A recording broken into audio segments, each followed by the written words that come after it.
कहते हैं कि किसी भी मानव को उसका मन जीवन के आखिरी तक अपने जाल में इतनी आसानी से बाहर निकलने नहीं देता और इसी तरह उसे अपनी रस्सी में बांधकर उससे तरह तरह के नाच नचवाता रहता है और यह सब तब तक चलता रहता है जब तक कि वो व्यक्ति अपने आप को अपने मन के अधीन रहने देता है और जब वह व्यक्ति अपने मन के अधीन ना रहकर अपने मन को अपने अधीन करने लगता है तब तक उसका मन उसकी काबू में आ जाता है। मनुष्य का मन मनुष्य को जीवन के अंत तक इतनी फुर्सत भी नहीं देता है कि वह अपने में झांक कर अपनी अंतर आत्मा को पहचाने और उस आत्मा के अंदर जिस परम आत्मा परमेश्वर का प्रकाश है उस परमेश्वर का साक्षात्कार कर सके। इसीलिए हे अर्जुन किसी भी जीवित प्राणी के लिए यह बहुत महत्वपूर्ण है कि वो प्राणी अपने मन को अपने काबू में करके अपने अंदर में झांक कर अपनी अंतर आत्मा को देखे और जब वह व्यक्ति ऐसा करेगा तब उस व्यक्ति की अपनी अंतरात्मा के अंदर परमात्मा का प्रकाश उसे स्पष्ट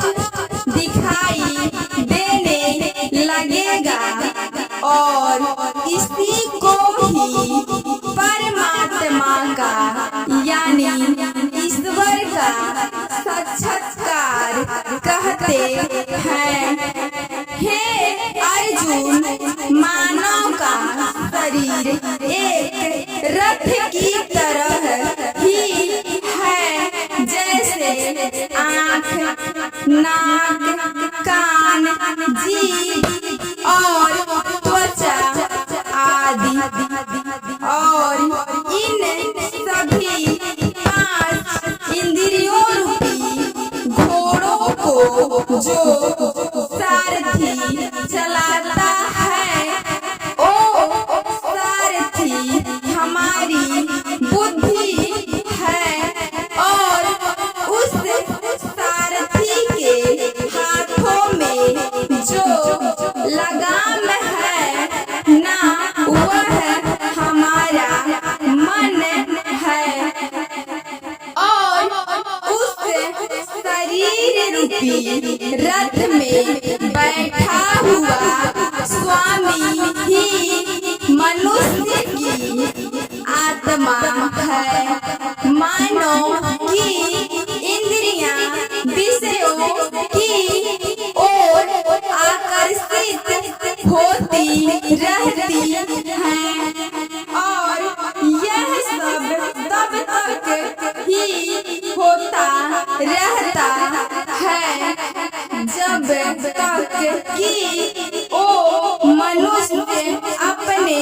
मन को अपने काबू में न लाए। हे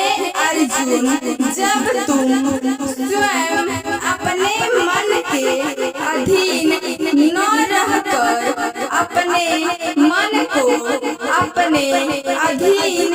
कर लेते हो तो यही मन तुम्हें एक अच्छे सारथी की तरह तुम्हारे शरीर रूपी रथ को सीधे मुख भगवान की ओर ले जाता है। तुम्हारा मन यदि तुम्हारा स्वामी है और तुम उसके अधीन होगे तो तुम्हारा मन तुम्हें माया के बंधन में जकड़ता रहेगा और जब तुम अपने मन पर काबू पा लोगे और तुम उसके स्वामी हो जाओगे तो यही मन तुम्हें मोक्ष के द्वार तक